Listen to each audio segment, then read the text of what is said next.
Hello friends, welcome to our channel our food our health. రోజు మన ఛానల్లో మనం రవ్వ దోశ ఎలా ప్రిపేర్ చేసుకోవాలో చెప్పుకోబోతున్నాం.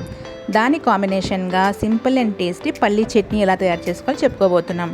మన ఇంట్లో ఎప్పుడైనా బ్రేక్ఫాస్ట్కి ఏం లేదన్నప్పుడు ఇలాగ ఇన్స్టాంట్గా రవ్వ దోశలు దాని కాంబినేషన్గా పల్లీ చట్నీ చేసుకుంటే చాలా బాగుంటుంది. మరి మన రెస్టారెంట్స్లో తిన్నప్పుడు రవ్వ దోశ చాలా క్రిస్పీగా ఉంటుంది కదా, మరి అదే క్రిస్పీనెస్ మన దోశలు కూడా రావాలంటే దానికి కావాల్సిన ఇంగ్రీడియంట్స్ ఏంటో వీడియో స్టార్ట్ చేసేద్దాం. ముందుగా బౌల్ తీసుకుని అందులోకి 1 కప్పు బొంబాయి రవ్వ, ఏ కప్తో బొంబాయి రవ్వ తీసుకున్నామో దాంట్లో అరకప్పు బియ్యం పిండి, 1/2 కప్పు మైదా పిండి తీసుకోవాలి. మైదా పిండి బైండింగ్కి కాబట్టి కాస్త తీసుకుంటే సరిపోద్ది. అలాగే రుచికి సరిపోయినట్టు ఉప్పు, జీలకర్ర, పచ్చిమిర్చి, అల్లం సన్నగా తరుక్కుని తీసుకుని ఇలా కలుపుకోవాలి. ఇలాగే ఇవంతా మిక్స్ అయ్యాక దీంట్లోకి పల్చటి పుల్లటి మజ్జిగ తీసుకుని ఒక బ్యాటర్లా తయారు చేసుకోవాలి. ఇవి ఉండలు లేకుండా ఇలా కలుపుకోవాలన్నమాట. ఒక థిక్ కన్సిస్టెన్సీ రావాలి దీనికి.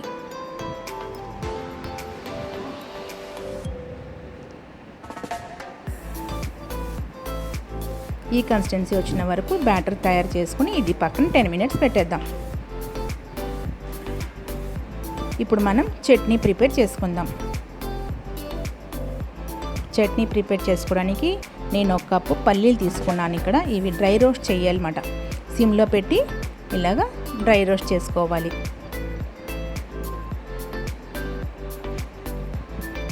పల్లీస్కి ఇలాగ క్రాక్స్ వచ్చిందంటే ఇవి రోస్ట్ అయిపోయింది. ఇప్పుడు ఇవి ఒక బౌల్లో తీసేసుకుందాం. చల్లారాక మనం చట్నీ చేసుకుందాం. చల్లారింది కదా, ఇప్పుడు ఇవి మిక్సీ జార్లోకి వేసుకుని దాంట్లో పచ్చిమిర్చి, 1 కప్పు పల్లీలకి నేను ఇక్కడ 7 to 8 పచ్చిమిర్చీలు తీసుకున్నాను. అలాగే 2 రెమ్మలు వెల్లుల్లిపాయలు, కాస్త జీలకర్ర, కాస్త ఉప్పు వేసుకుని మిక్సీ వేసేసుకుందాం.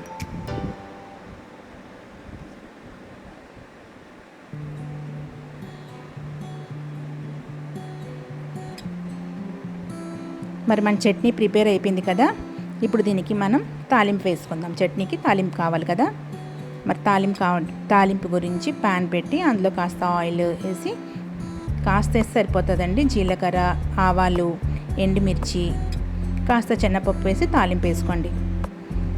కాస్త ఆయిల్ వేస్తానండి, ఇక్కడ ఎక్కువ వేయలేదు, ఎందుకంటే మనం ఆల్రెడీ ఏ పదార్థాల్లో ఆయిల్ కావాలో అందులోకి వాడుకుంటున్నాం. ఇలాగ అవసరం లేనప్పుడు కాస్త ఆయిల్ వేసుకుంటే మన హెల్త్కి మంచిది కదా, అందుకే నేను కాస్త ఆయిల్ వేసాను. ఇప్పుడు ఈ పోపు చట్నీలోకి వేసేసుకుందాం. మన చట్నీ రెడీ అయిపోయింది కదా, ఇది పక్కన పెట్టేసుకుందాం. ఇప్పుడు మన దోశ బ్యాటర్ ఎలాగుందో చూసుకుందాం. చూసి దోశలు రెడీ చేసేసుకుందాం. దోశ బ్యాటర్ చాలా థిక్గా వచ్చేసింది. ఉప్మా రవ్వ నీళ్ళు పీల్చేసింది కదా, థిక్గా అయిపోయింది అన్నమాట. ఇప్పుడు ఇందులోకి నీళ్ళు పోసి ఈ బ్యాటర్ పల్చటి మజ్జిగలో తయారు చేసుకోవాలి. ఎంత పల్చగా చేసుకుంటే అంత క్రిస్పీగా వస్తాయన్నమాట దోశలు. చూసారా ఎంత పల్చగా వచ్చింది. ఇప్పుడు ప్యాన్ మీద ఆయిల్ స్ప్రెడ్ చేసుకుని ఈ బ్యాటర్ని దోశల్లో పోసుకుందాం. గ్యాప్స్ ఉన్నాయి కదా, వీటి కూడా ఫిల్ చేసుకోండి.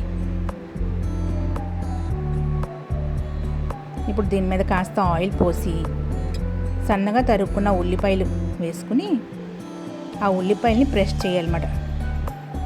ఇలా ప్రెస్ చేయాలి. ఇలా ప్రెస్ చేస్తే ఆ దోశ ఈవెన్గా మొత్తం రోస్ట్ అవుతుంది. ఒకవైపు ఎత్తుగా, ఒకవైపు పల్చగా అలా ఉంటుంది కదా, థిక్గా పల్చగా అలా రాకుండా ఈవెన్గా రోస్ట్ అవుతుంది. ఇప్పుడు ఇది రోస్ట్ అయిపోయింది కదా, ప్లేట్లోకి తీసేసుకుందాం. ఈ దోశలు మామూలుగా మన మామూలు దోశల్లా కాదని తొందరగా అవ్వదండి, కొంచెం టైం టేకింగ్. ఇది కొంచెం టైం పడుతుంది అన్నమాట మామూలు దోశల కంట. ఇలాగ 1 by 1 ఒక్కొక్క దోశలు పోసేసుకుందాం. కానీ మామూలు దోశల కంటే రవ్వ దోశ చాలా టేస్టీగా ఉంటుందండి. నాకైతే ఇది చాలా ఫేవరెట్. ఇది ప్రాసెస్ ఎక్కువే కానీ టేస్టీగా ఉంది కదా. మరి ఇలాగ ఆయిల్ పోసుకుని మళ్ళీ సేమ్ అదే ప్రాసెస్లో ఆనియన్స్ వేసేసుకుని ఒక్కొక్క దోశ రెడీ చేసేసుకుందాం. మరి మీ ఇంట్లో మీరు కూడా ఇలాగ ఇన్స్టాంట్గా ఏం బ్రేక్ఫాస్ట్ లేనప్పుడు క్రిస్పీ టేస్టీ దోశలు విత్ సింపుల్ అండ్ టేస్టీ పల్లీ చట్నీతో ప్రిపేర్ చేసుకోండి. మీరు కూడా ట్రై చేసి దీని టేస్ట్ ఎలాగుందో నా కామెంట్ బాక్స్లో కామెంట్ చేసి పెడతారు.